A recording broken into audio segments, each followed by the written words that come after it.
Recording in progress.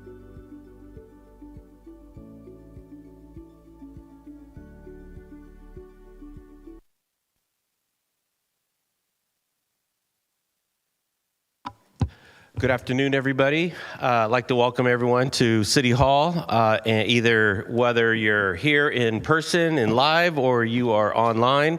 Today is March 21st, 2023, and I'd like to call this council meeting to order. I'd like to invite Council Member Roach to do the I was gonna say Star Spangled Banner, but it's the Pledge Allegiance. Pledge Allegiance, please.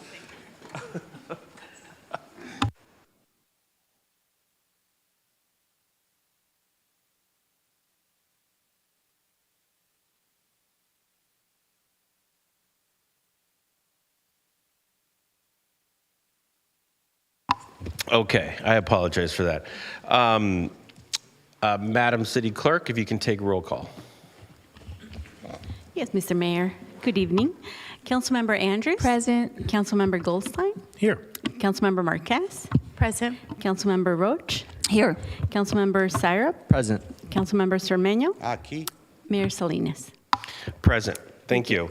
I'd like to now move on to our presentation. We have a proclamation, and the proclamation is for the 21st annual March for Meals Month.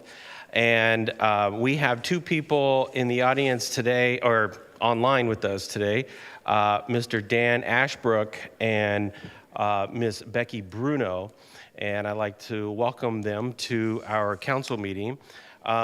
They are not here with us to receive these fancy proclamations, but we will somehow get them to you, or maybe you can come to the City Hall one day in the near future, and then we can do sort of a warm pass and take some pictures and stuff.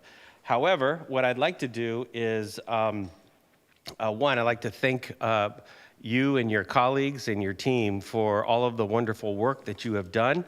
And what I'm going to do is I'm going to read a couple of whereases, and then I'll turn it over to either Mr. Ashbrook or Ms. Bruno to make comments if you want. So let me begin with this proclamation, the City of Hayward proclamation presented to Spectrum Community Services, Inc. and SOS Meals on Wheels. Whereas on March 22nd, 1972, President Richard Nixon signed into law a measure that amended the Older Americans Act of 1965 and established a national nutrition program for seniors 60 years and older. And whereas Meals on Wheels America established the March for Meals campaign in March 2002 to recognize the historic month, the importance of Older Americans Act nutrition programs, both congregate and home delivered, and raise awareness about the escalating problem of senior hunger in America. Now, therefore, I, Mark Salinas, Mayor of the City of Hayward, do hereby proclaim the month of March 2023 as the month celebrating the 21st annual March for Meals month. And can we give them a big round of applause? Mr. Ashbrook and Ms. Bruno, you just had about 4,000 people here at the chamber applaud for you. So would any one of you like to make a few comments? Sure, I'll go quickly and then hand the mic over to Becky. So thank you so much, Mayor Salinas, and everybody for your support and for the proclamation. As noted, we celebrate this month because it was a time when senior nutrition programs were signed into law in this land through the Older Americans Act. And because of that, through this network of senior nutrition providers, Meals on Wheels providers, and congregate meals providers have served over 8 million people, seniors, a year each year. And to that end, right now, Meals on Wheels, as well as the congregate meal programs, are needed more than ever, as we still have lingering impacts from the pandemic, creating issues for our community, hardships, as well as inflation. And to that end, the demand for Meals on Wheels in Hayward has skyrocketed. Our goal is to serve over 500 meals, to serve over 55,000 meals to over 500 clients per year, per fiscal year. And already this fiscal year, we have served over 44,000 meals to over 430 clients. So that will tell you how greatly this is needed. And we thank you so much for your support. And if anybody would like to help us would like to help support March for Meals, feel free. You simply can go to sosmow.org or Google SOS Meals on Wheels, and there's volunteer links and donate links, and feel free to give us a call to inquire about how to support us in those ways. And also, if anybody knows a senior, a friend, or a relative that is experiencing food insecurity, please feel free to refer them to us. We are more than happy to help. That's what we're here for. Thank you. Thank you. I appreciate it. And Ms. Bruno? Yes, thank you so much. We, as Spectrum Senior Meals, are serving the active senior who can actually come and pick up a meal. And in Hayward, we have two meal sites, one at Josephine Lodge and the other at the Hayward Senior Center. And currently, we have a hybrid model at Hayward. So if the seniors would like to come together and dine together, they may have their meal there, or they may take it to go. And we are serving about 1,700 meals each month to Hayward residents. And we really appreciate the support and the awareness and the acknowledgement through this proclamation. And so thank you so much. And we actually are looking forward to hosting some council members this week who are visiting us, coming to see our main kitchen at Josephine Lodge, and then going to visit the Hayward Senior Center. So we look forward to hosting you this week. Thank you. And I believe on my calendar, I think I have a time conflict on a standing meeting. So I apologize that I have to miss it, but I know some of my colleagues will be there. So I really appreciate your work and the services that you provide. The resources you provide certainly are significant. They're impactful. And please tell your colleagues, please tell your team on behalf of the City of Hayward and the City Council, thank you very much for everything you guys are doing out there for our seniors. Thank you. Thank you. We do have a comment by Council Member Francisco Zermeño. And I echo our mayor's comments to you that yours is a great organization. And this Friday at 10 a.m., I'm going to be helping you cook. So I'll see you on Friday. I'll see you on Friday. I was just going to say thank you for note that. So thank you very much. Thank you. Okay. I'd like to move on to our consent calendar. And I believe Councilmember Zermeño would Mayor like to Salinas. pull 6. My apologies. Public comment is next. Public comment is absolutely next. So before we move on, I'd like to move to public comment. This is for anybody in the public who would like to make a comment on something on the agenda or not on the agenda. Is there anybody in the audience or online who would like to make a public comment? Seeing none, I will close public comment and move on to, of course, our illustrious city manager. Thank you, Mayor and Council. I do not have any comments this evening. Thank you very much. I'd like to close city manager comments, move to action items, and then move on to our consent calendar. And I know that council members Zermeño had asked to pull item number 6, and I believe our city attorney, did you also want to pull number 4? Okay. Okay. Mayor, I'll make a, oh wait, is there more items to pull?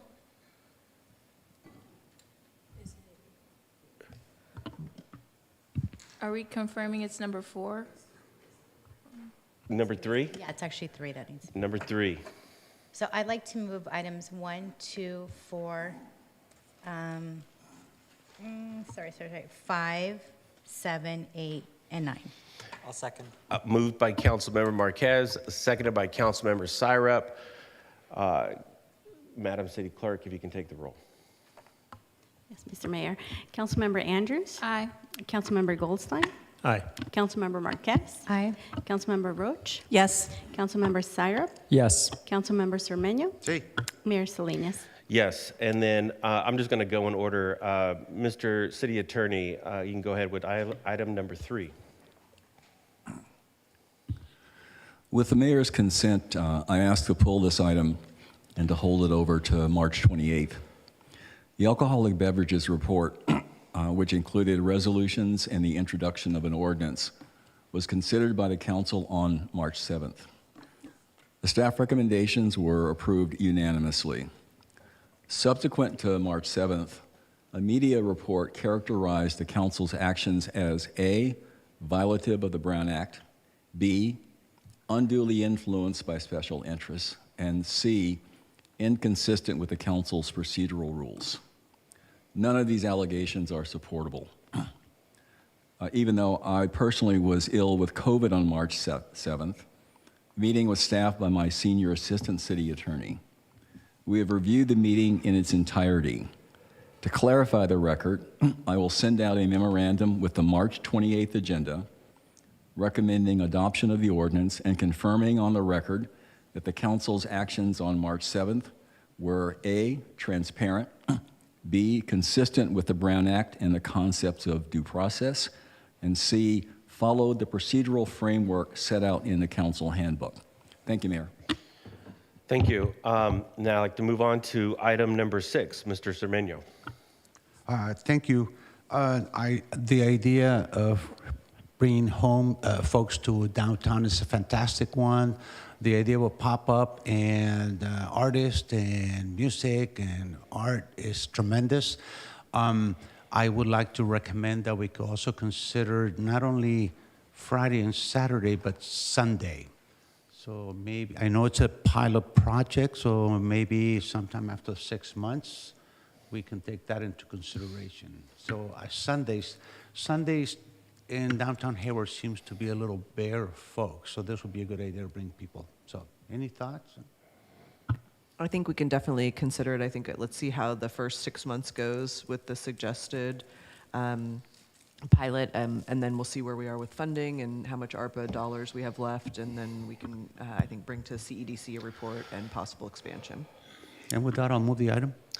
Moved by Councilmember Cermeño, Second. seconded by Councilmember Syrup.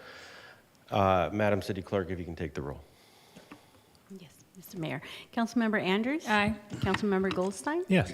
Councilmember Marquez? Aye. Councilmember Roach? Yes. Councilmember Syrup? Yes. Councilmember Cermeño? Yes. Mayor Salinas? Yes. Thank you. I'd like to then move on to public hearing, which is the 2020 or PH 23-014 master fee schedule.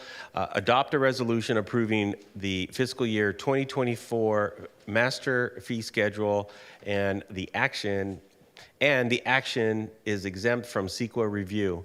Report from Finance Director Ms. Gonzalez.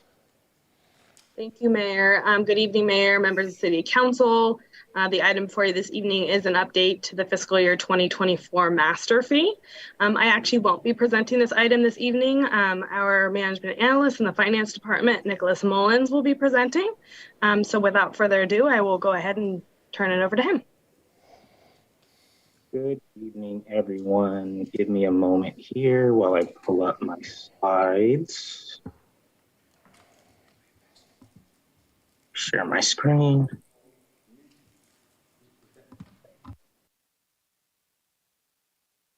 Can everyone see that okay?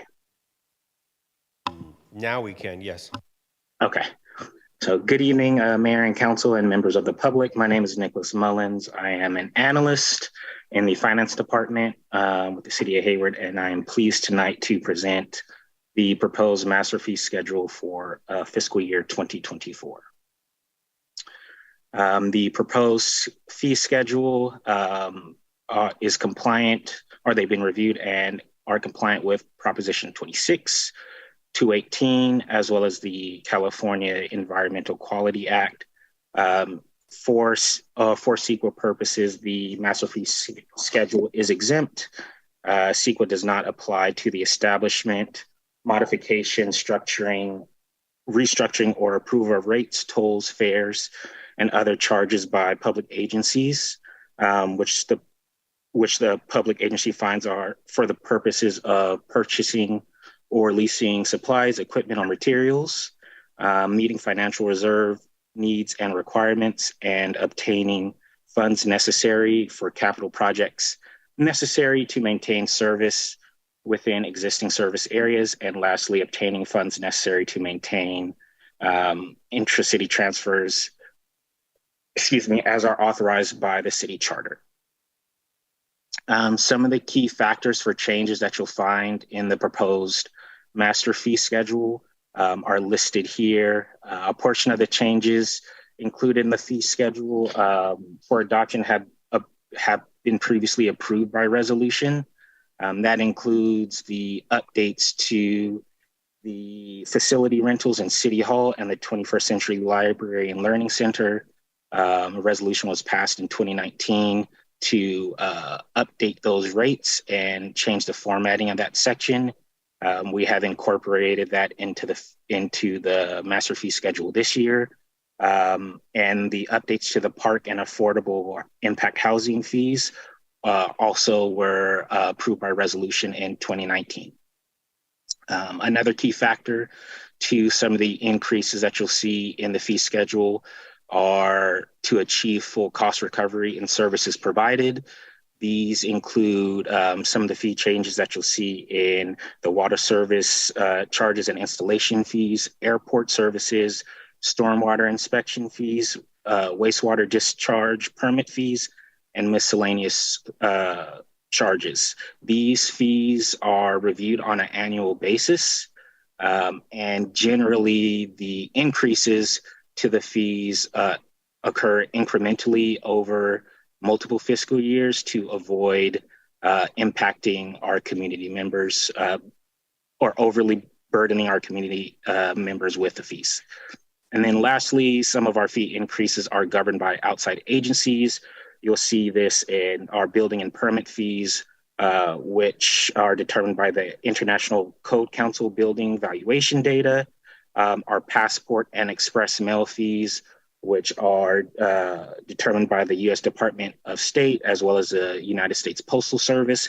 And lastly, some of the updates to our fire code, those are determined by the adopted California Fire Code.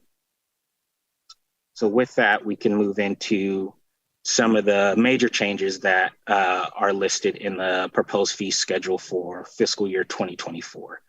The first one is the tenant relocation assistance ordinance hearing fee. This is a new fee that is allowable under the tenant relocation assistance ordinance.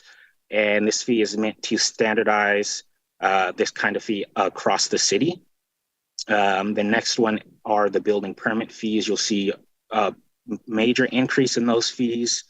In prior years, the building permit fees were based on the ICC building valuation data from 2015.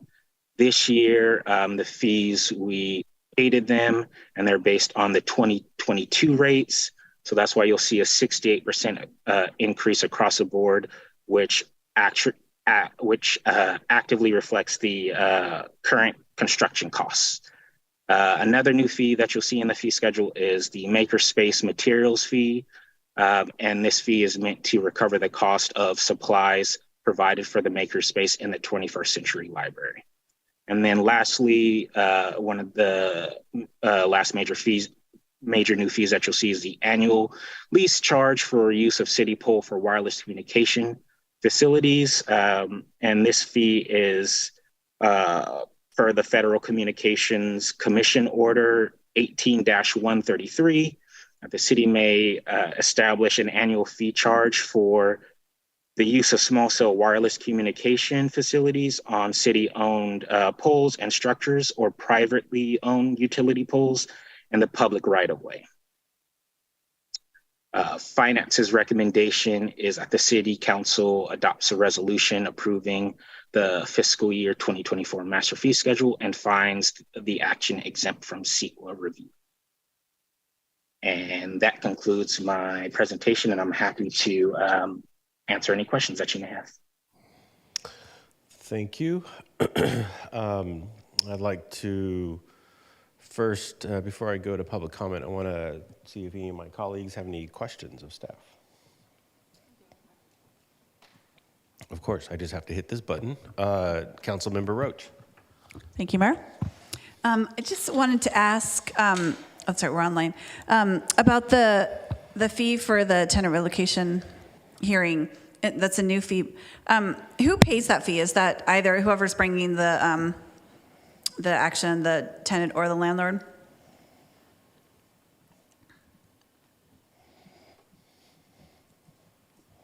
Sorry, give me one. I don't know if we have anyone from housing on. I guess I can just say, the reason why I'm asking is I was thinking if somebody's having an issue, that could be like a month's rent. And I was just wondering, would there be assistance for hardship in that situation? Or why the fee now? How has it been taken care of in the past?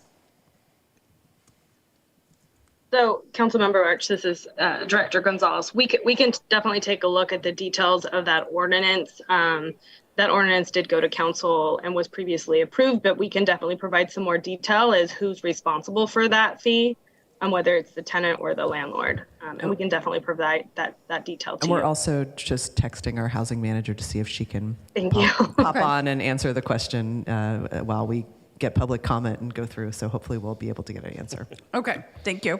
And okay, so then, so I'll wait on that. And then the other question I had is under maintenance services, and fees for city hall rental or using the library. Is there an update on using Heritage Plaza and any fee schedule for that?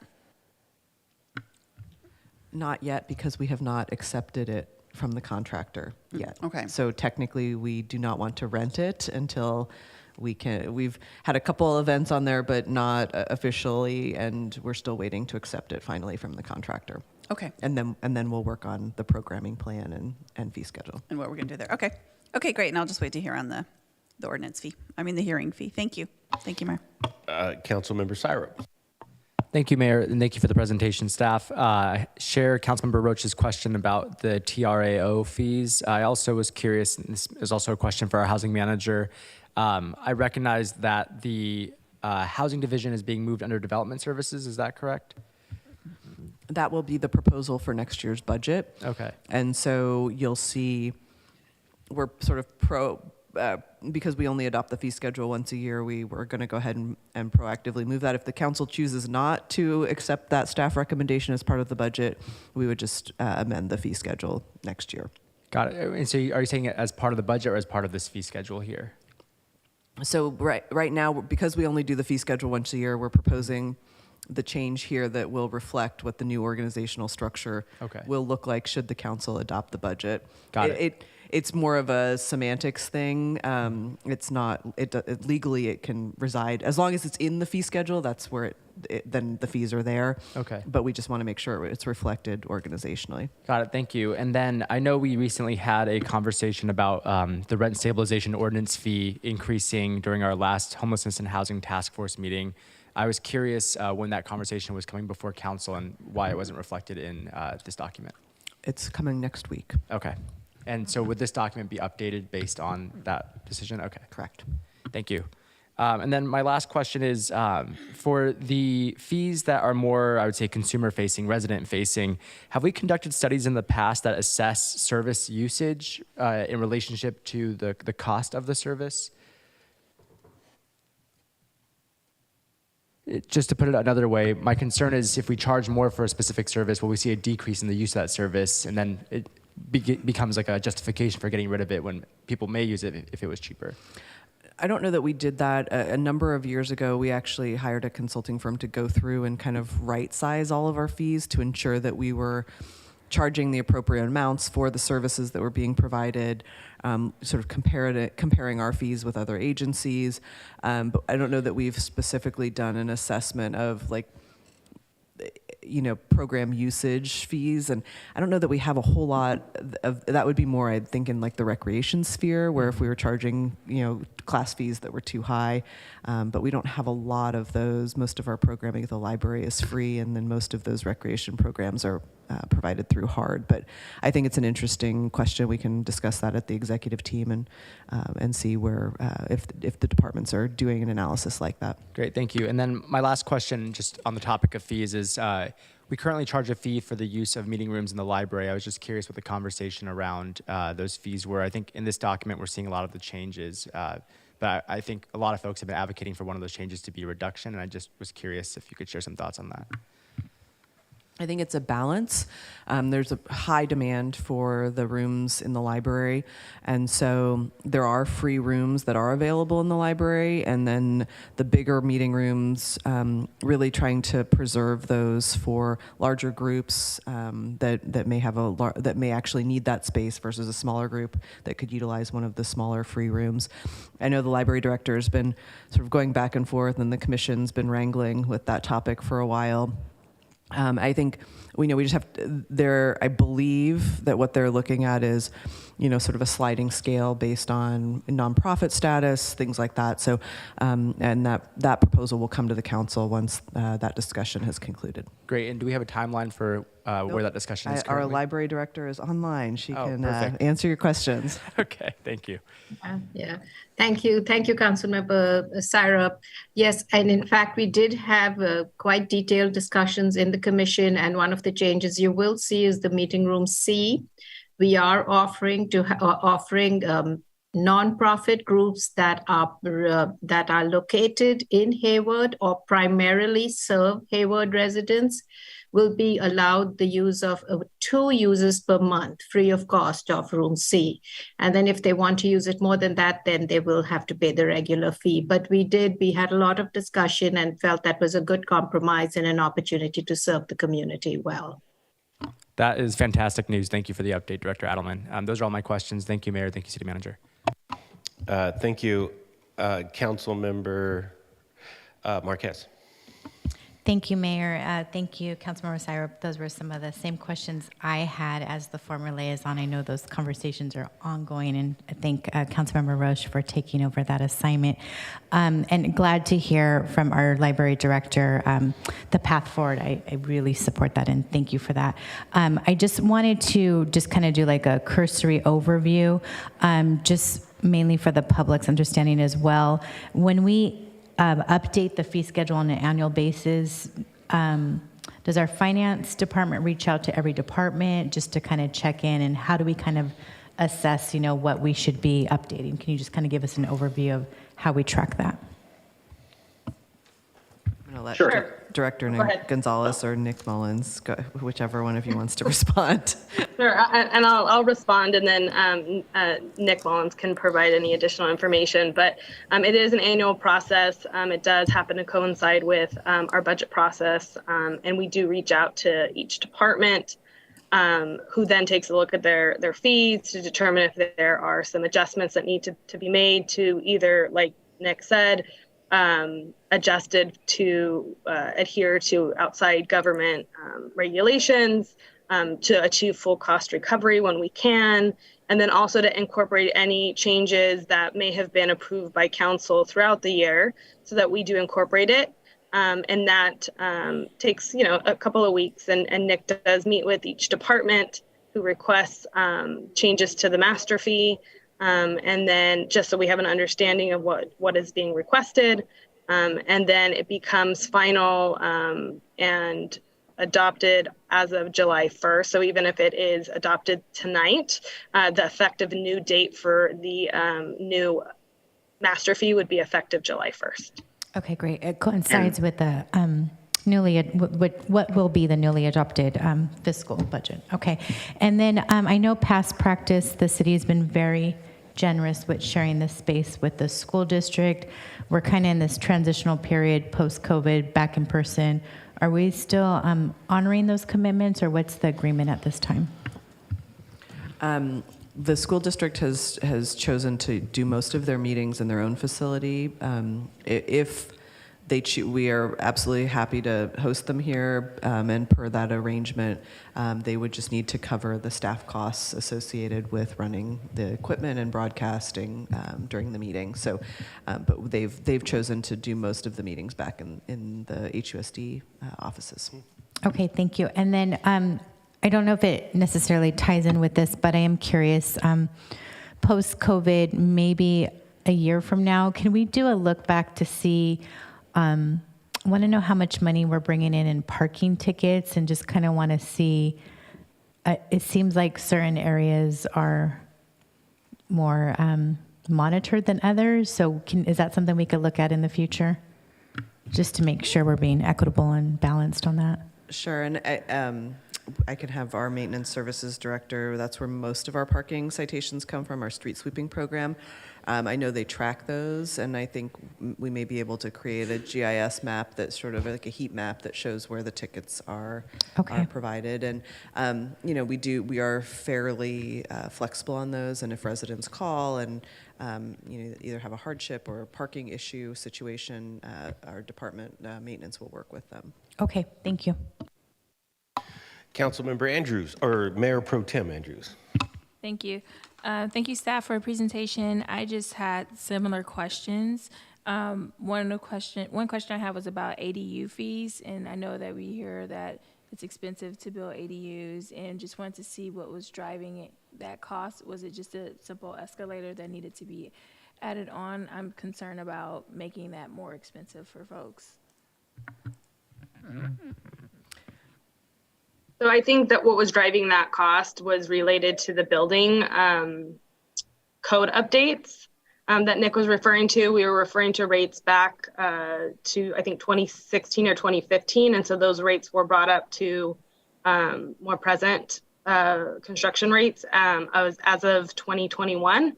So that's where we're seeing kind of the significant driver in those increases in building. So the fees are based on the valuation of the construction. So where we're seeing complaints about ADU fees is mostly on the sewer and water connection fees, and less on the building permit fees.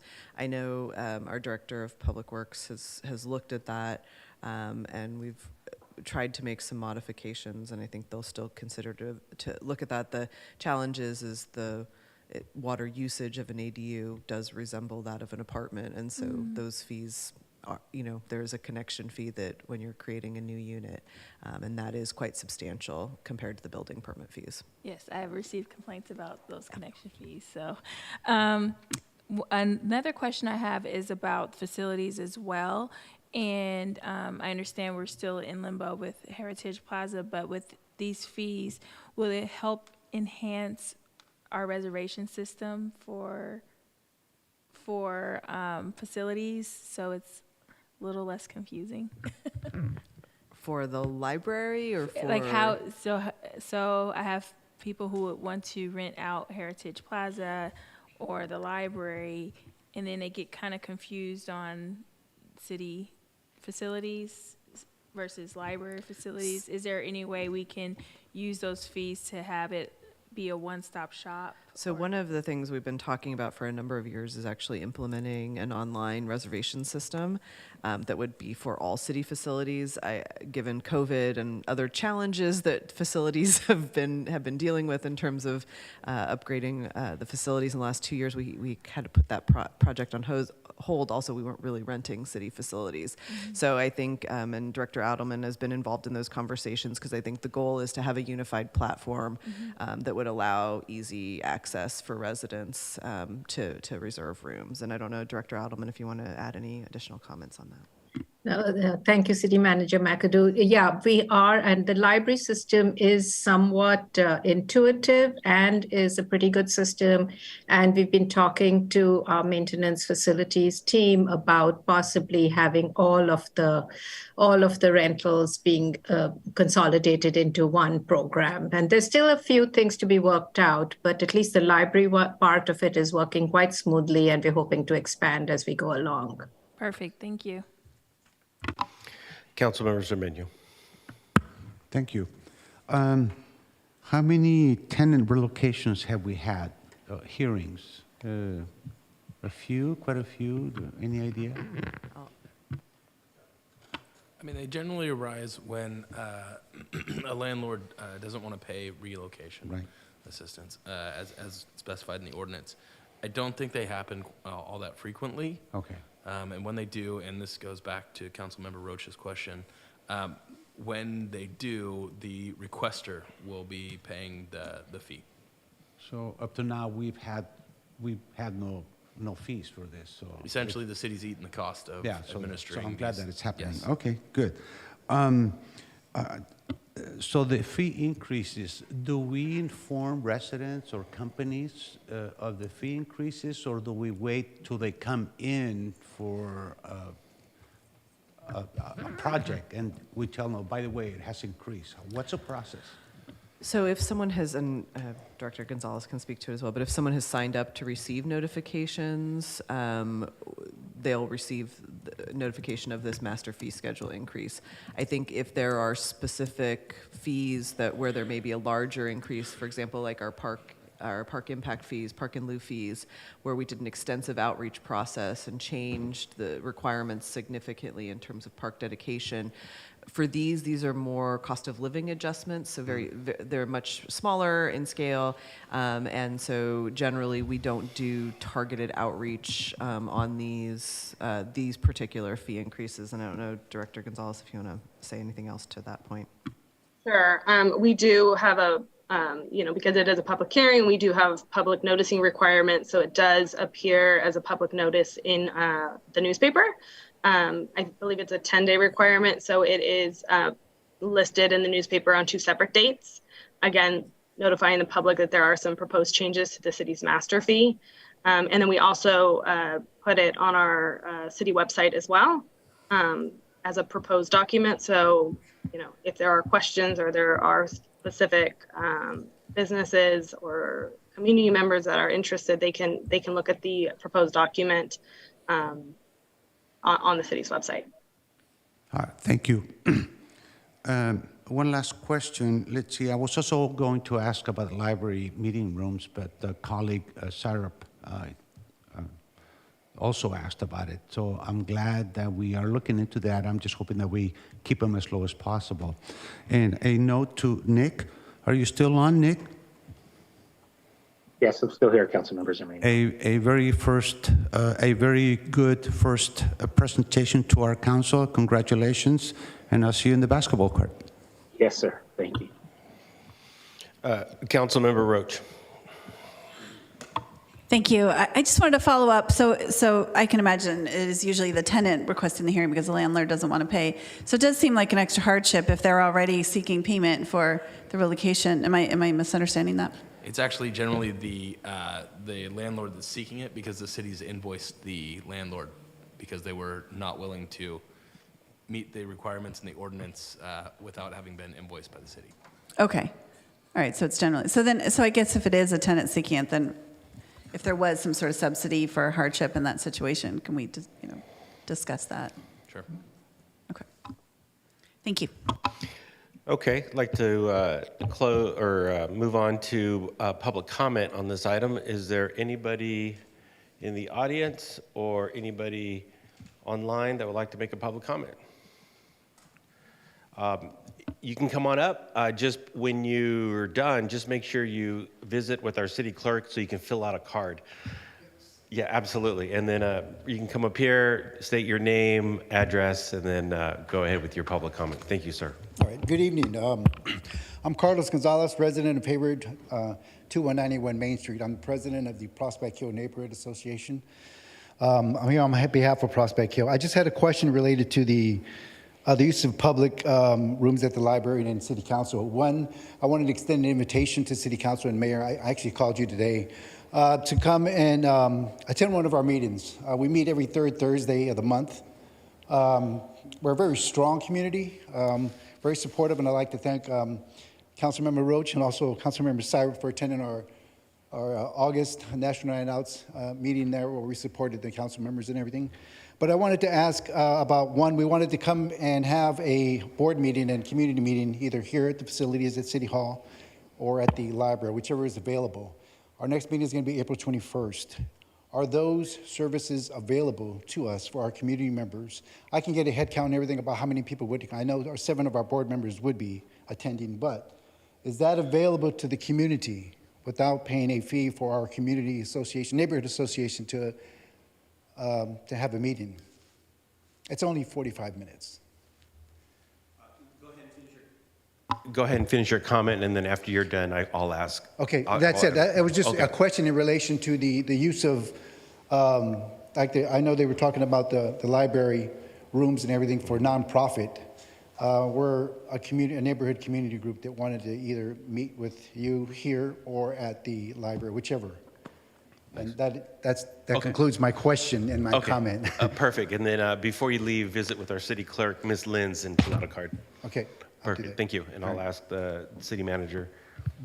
And mostly in terms of those kind of community groups, the library would be the better space to hold those meetings. So I'll ask Director Adelman what the policy is. It sounds like for these neighborhood groups, likely they would fall within the nonprofit category, but I'll let her respond. So typically, if most of our homeowners associations and groups that meet at the Weeks Library meeting room is always free, and that is a large meeting room. So we encourage groups to meet over there if they want a free meeting room.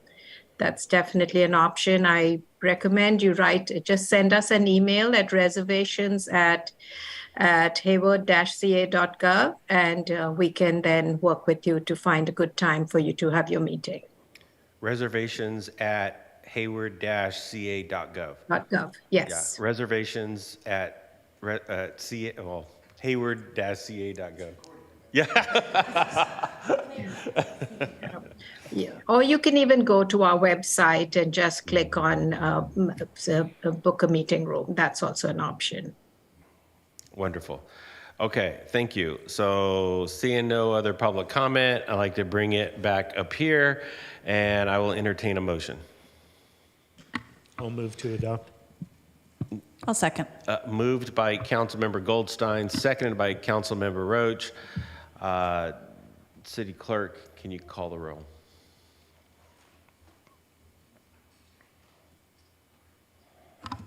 Thank you, Mr. Mayor. That was quick. Councilmember Andrews. Aye. Councilmember Goldstein. Aye. Councilmember Marquez. Aye.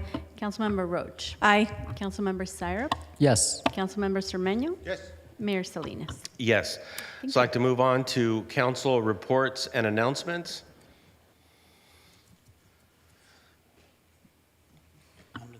I have. Oh, sorry. Go ahead. Councilmember Cermeño. This coming Sunday, the Hayward Rotary Club is having an omelet brunch. Our mayor and I will be cooking. I believe that Dan also, our colleague Dan Goldstein will also cook. And our city manager will also cook. We start at 8 o'clock. I'll be there at 7 to set up. And then we finished at 1 o'clock. There will be plenty of good prizes for you. There's a collectible doll, all kind of good material. The food is excellent. We do a very good job cooking. I invite our police officer over there, Rivera, I believe, Officer Rivera, to come over and join us. I believe a couple of firefighters and a couple of police officers will also cook with us. So come over, and this is money that we raise to give back to the community through community organizations and children. So maybe I'll see you on Sunday. Thank you. And if there are no other, Councilmember Marquez, and then I'll Thank you, Mayor. Just wanted to invite the community to save the date. Many of us up here are part of a nonprofit organization called La Alianza de Hayward, which is over 40 years old and not consistent years, but this year will be the 38th Cinco de Mayo celebration. Cinco de Mayo is on a Friday, so we're going to have it on Saturday, April 29th in downtown Hayward. We will have Main Street closed. We're going to have horses, cars, food vendors, a lot of local artists and entertainment. So it'll be a free, fun family event. So join us on April 29th from 10 to 5. Thank you. Thank you, Councilmember Mayor Pro Tem Andrews. And let me guess what you're going to talk about. Go ahead. Keep Hayward clean and green, as always. We are going to have a cleanup event March 25th at St. Joachim's, and it's featuring a beautification planting project. So if you're interested in planting this time, you can meet us at St. Joachim's or after 8 a.m. We'll be there from 8 to noon, and it is located at 21250 Hesperian Boulevard. Bring your gloves. We'll have gloves, but if you have your own gloves, you can bring your gloves. And just a great shout out and a kudos to whoever's doing your Keep Hayward Clean and Green social media stuff.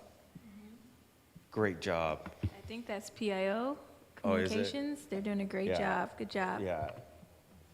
Current, up to date, clean, great graphics. So wonderful. Thank you. Okay. I will close council reports and announcements. Move on to council referrals. We have a referral tonight. Let's see, RPT 23-037, City Council referral, accelerating BART transit-oriented development in Hayward. Report from Councilmember Andrews and Syrup.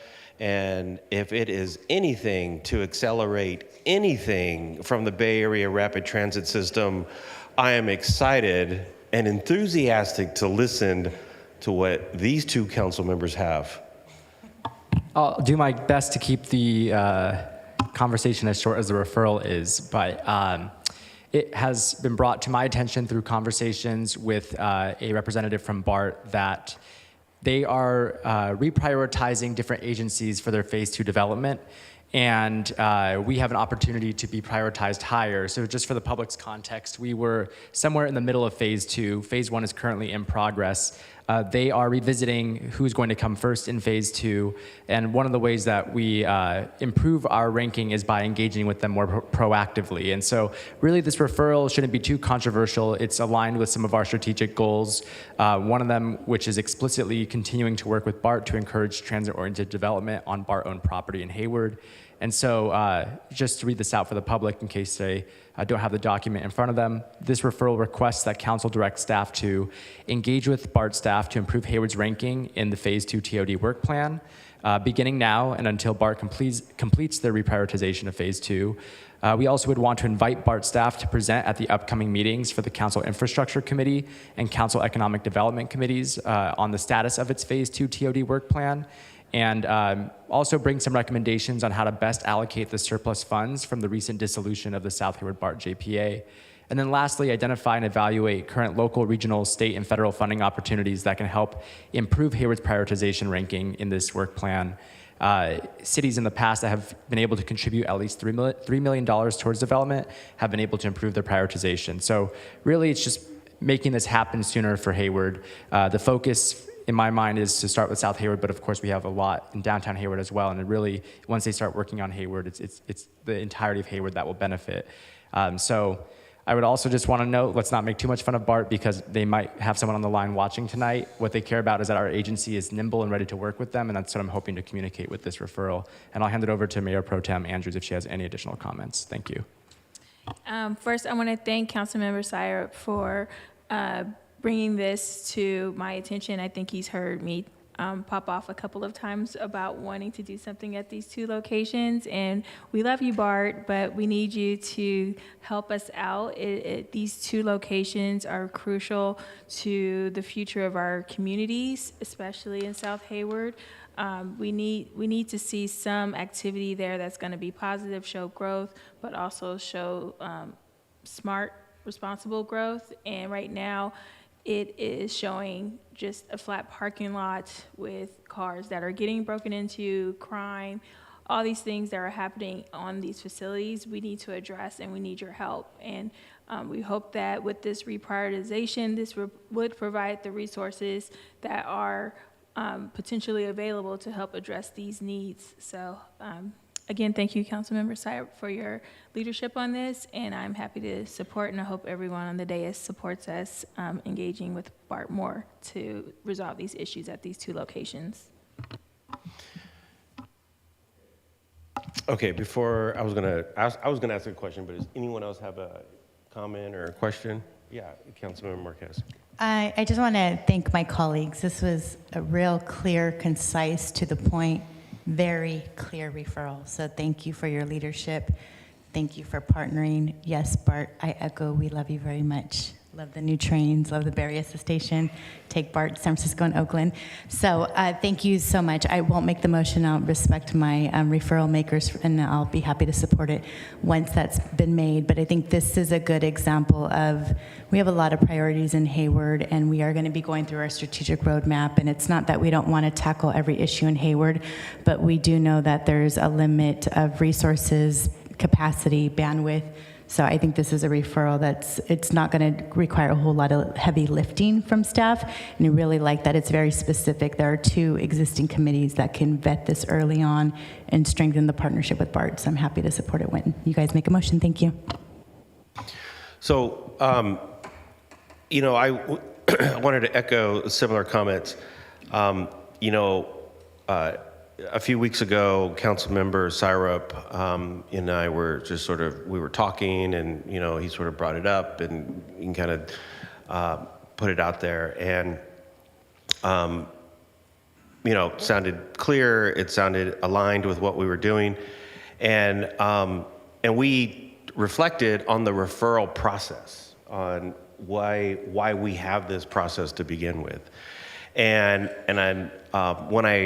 when I read this, I just wanted to just echo the point that if there was a thoughtful, intentional process to bring a referral to council, this is it. It's aligned with our priorities. It's aligned with what we're all trying to do. And so this was good. This was good. And I think everything that we're doing here, and I think what we're asking here is not too, it's not too much. It doesn't put too much on staff, and I think it's very thoughtful, and it makes that effort. So, anyways, I just wanted to say that because I too had those same thoughts when I read this, especially seeing the process coming to us now, and it's all on one page. So, thank you. Good job. Okay. If there are no other comments, we have one. Councilmember Cermeño. Very good. Let's see, former colleagues Mendel and Lambden, while they were with us, they also formed part of the JPA with Barton Hayward, along with myself, and every time we met, and we were at it for 4 years, we kept insisting, we have 2 empty lots, let's do something. So this is just gonna be another small push, so I think it's good. Thank you. So now this starts the angry debate of the, no, I'm kidding, there's not gonna be an angry debate. So I think I think you might even have 4, if not more, nods up here for this. Do we need to take a formal vote? Okay, so I will defer to the. My apologies. Public comment? Oh, of course. So I'd like to open it up to public comments. Is there anybody with a public comment? Seeing none, close public comments, and I will entertain a motion. I'll move the item. I'll second. Moved by Councilmember Syrup, seconded by Mayor Pro Tem Andrews. Madam City Clerk, you take the roll. Yes, Mr. Mayor. Councilmember Andrews? Aye. Councilmember Goldstein? Aye. Councilmember Marquez? Aye. Councilmember Roach? Yes, and I congratulate my colleagues in bringing this succinct referral to us. Thank you. Thank you. Councilmember Syrup? Yes. Councilmember Cermeño? Yes. Mayor Salinas? Yes. So it has unanimously been approved. Thank you. So when Mayor Pro Tem Andrews sat down, I looked at her and I said, "We will be out of here at 7:45 p.m." It is now 7:55 p.m. So I think we did pretty good, if I may say. Next meeting will be March 28, 2023. Ladies and gentlemen, have a great night. And please tell your patrol officers out there to stay dry, drive safe, and have a good night. Meeting's adjourned.